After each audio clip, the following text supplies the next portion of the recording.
Hey guys, welcome to Meals with Maria. I have another $5 dinner video for you today. And I had a requested pregnancy update. So for $5 dinners, I have two amazing ones for you. So hang on and we will get to those. So delicious, so simple. Like, I love simplicity of this. And the pregnancy update is I'm 23 weeks pregnant. I don't know if you can tell here. It's not really a good bump pic, but I'm feeling good. I feel like I'm in my pregnancy prime, as you'd say, second trimester, not too big, but feeling like more energy, like definitely staying up a little bit later, but also still I'm usually like a night owl. I'm up to like 11 and I'm still in bed by like 9:30. So for me, that's not a lot. And food like cravings, I've actually been eating like really healthy. Haven't really been like, oh my goodness, I need to have carbs and sweets as much. I've been really wanting healthier foods, which is great. And then let me think, like on top of that, anything else to share? Baby's been kicking. My husband Dan was able to feel the baby the other day, which is exciting. And I'm trying to get the kids, because we got the two little boys, 3 and 5, to kind of feel, but they're like not really grasping the concept of that. So, oh well. But I'm loving it because then you know everything's going well. So yeah, that's my pregnancy update, and I'll try and update you guys every few videos. I know it's not food related, but want to share with you guys, and I know that still got me back on the videos. So you guys let me know below. I'd love to comment and tell me like what you want to see more of, what you need more of. And if maybe like some inspiration from you will get me like back at it, and into a more solid routine. So I would absolutely love that if you can share what you'd like to see from me. And without further ado, we're gonna go into the $5 dinners. Okay, so today we're gonna make black bean quesadillas, which are like the simplest things in the world. I love to just make sure I have some sort of wrap or tortilla in my fridge at all times. I happen to have these low carb wraps, but you could absolutely use any. You can get these 10-pack, and I think they're a whole wheat at the Dollar Tree for $1. Then some shredded cheese. Again, you can get sharp cheddar for $1 at the Dollar Tree. I got this big package, I think for around $2. I had some scallion whites that I had in my freezer. This is a great way to save scallions. If you have some and they're gonna go bad, you can just chop them all up at the same time, throw them in your freezer, and they work out great. And this big container of black beans, and you get this for around $1. I know you can get a big one at Aldi for $1 too. So imagine you spend $1, $2, $3, and you're way under $5, and you're gonna get some amazing black bean quesadillas. And then if you want to put some toppings on them, clean out your fridge and see what you have. So I happen to have some cilantro, which I know is a little bit more. That's an added bonus to that. I happen to have these guacamole things that are going to go bad, so I'm going to give each person at the table one, because why not? And you can get these on clearance a lot of times. Like if you have a local grocery store, sometimes these like little packages tend to go on clearance, and you can freeze them as well. And then I'm going to use non-fat Greek yogurt today, but for 89 cents at Aldi, you can get sour cream, so that's great. I don't think I brought over my hot sauce, but whatever you got, hot sauce, salsa. Again, if you're spending $3 here, then I know, and then some scallions, maybe $4, I know that at Aldi you can get for around $1, like a huge can of salsa. So, choose how you want to do that or what you have for sides. And then for mine, so kids are probably just going to have cheese because they're picky.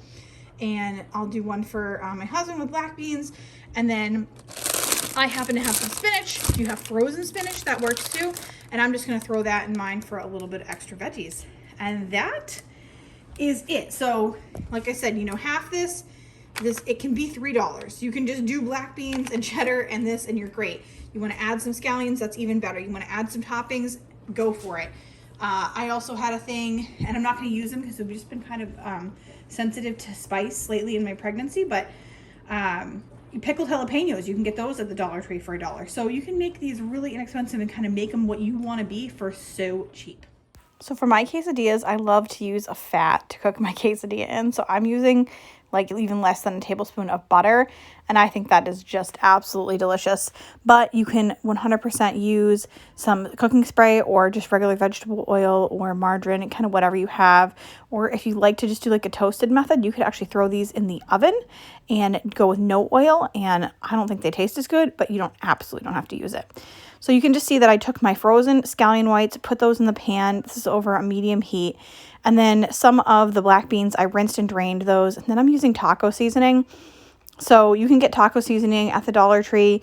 I like to keep it on hand so that I can just shake it onto whatever I want to cook with it. You can make taco seasoning. I'll make sure to put a taco seasoning recipe down below for you in the description box if you want to make your own. Just, do whatever you want with it. You can take any sort of spices that you have in your cabinet that you like and kind of put those on there. So I'm just sauteing those up, and I'm going to put them in the bowl off to the side. And next I'm going to get started on my spinach. So I'm just going to take the same pan. You don't even have to clean it out or anything, and throw the spinach in there. Like I said, I like the spinach, so go for it if you have some. You could even use frozen spinach, and just make sure you drain it. You really don't want it to be like too wet. And so I just want my spinach to get a little bit wilted, because by the time I put it in the quesadilla, it's not going to be enough time for it to really wilt. And so once that is cooked up, I set that aside as well, and put a little bit more butter in the pan. Like I said, love my butter. And then place down a tortilla. So on that tortilla, you put what you like. We'll get started by putting some cheddar cheese down, and then just make sure that you're covering your whole tortilla. I mean, personally, I like mine extra cheesy. If you want to go lighter on the cheese, go for it. The cheese really is what helps it stick together, though. So this is just the kids' quesadilla. You can see that it's just plain cheese. And it's funny because I was worried about, is that going to be, it's not really like a health food, right? But I did serve it with guacamole and with Greek yogurt. So I'm like, they're getting protein from their cheese and their Greek yogurt. And then guacamole is like a vegetable, right? Or a healthy fat, I guess. So maybe not like crazy on the veggies this time, but I felt good about what I was serving in the long run. So here I'm just going to make up my husband's quesadilla. So we've got some cheddar cheese on the bottom and some of these beans. And you can see I didn't even use close to that whole can of black beans. So you can use a smaller can. And the great thing is you have some black beans left over that are great to use in like a taco bowl or in soup, anything in tacos themselves, anything that you would need to have during the week. And so you can see I just put a little bit of cilantro on top there, and then a little bit more cheese. And I like that because it helps make the tortilla stick to the other side. Because once I put the cheese on the bottom and then I put the beans, then I want to put a little bit more cheese so that it all sticks together and kind of is more cohesive. So just cooking that up on both sides, still working on a medium heat here. And you can see how it just like turns brown, and that's like so crispy, like so delicious. So here is mine, and the only thing I'm going to do differently than I did with the other two is now I'm going to add my spinach in. So my husband says that quesadillas are the perfect food because I think it's like you could eat them with your hands, and you can put all your favorite things in them. And I forget, I have to ask him exactly why. I'm going to butcher it, and then he's going to be like, that's not why. Quesadillas are my favorite food, or the perfect food. I think it's just because it's easy to eat. But either way, it's a big hit in our household. I loved the way that this quesadilla looked. I'm like, it's beautiful. Like, see that cilantro on there with the black beans? Like, it just was so pretty. And then I kind of ruined it by putting this cheese over it. I'm like, it doesn't look as good anymore. And then I'm like, let's get a, sneak peek close up, and not as pretty with the cheese on top, but still beautiful in its own light, right? And so once everything was cooked up, I just want to slice up these quesadillas. So my husband and I each had one, and then the kids just split one because they're just not big eaters all the time. But I love to use my pizza cutter, which is also a Dollar Tree item, to cut these up. And yeah, this is how I serve them. So nothing fancy tonight for dinner. This is just, it is what it is. But this is a very inexpensive dinner, and you can make it your own. I kind of love that about it. Everyone can have something different, and it's really not a pain to make. Like I said, if you don't want to cook them on the pan, on the stovetop, you can 100% cook them in the oven. Overall, quesadillas are very versatile food. Okay, for this dinner, I kind of already got everything started, but it's 3 ingredients, so it's going to be so simple, and I'm super excited about it. So we've got flaky biscuits. I got these at Aldi for like 80-something cents. They're so cheap. This also Aldi steamed broccoli, a little over $1. I already cooked it up in the microwave, so just follow the instructions. It ain't pretty, but it'll do. Over here, I have like a pound, maybe a pound and a half of chicken that I am just crisping up. I put a little bit of salt and pepper on it. So now to bring everything together, we're just going to take the chicken that is fully cooked through and browned on the outside and mix it together with the broccoli. And this is as simple as can be. Once it's fully mixed, just set it aside and open up your biscuits. And then you want to slice your biscuits into quarters.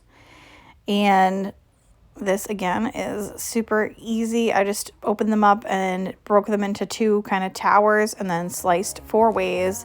I mean, you could tear them apart with your fingers too if you want. It's really not a big deal. There's really no perfect way to do this. So then you do want to spray your pan, and I have about like a 9x13 here, and I will tell you that I did this wrong. I did this backwards. What you should do is you should put your biscuits in first and then pour your chicken and broccoli and cheese sauce over the biscuits. And for some reason, I just wasn't reading the recipe and paying attention, so I put the biscuits on top.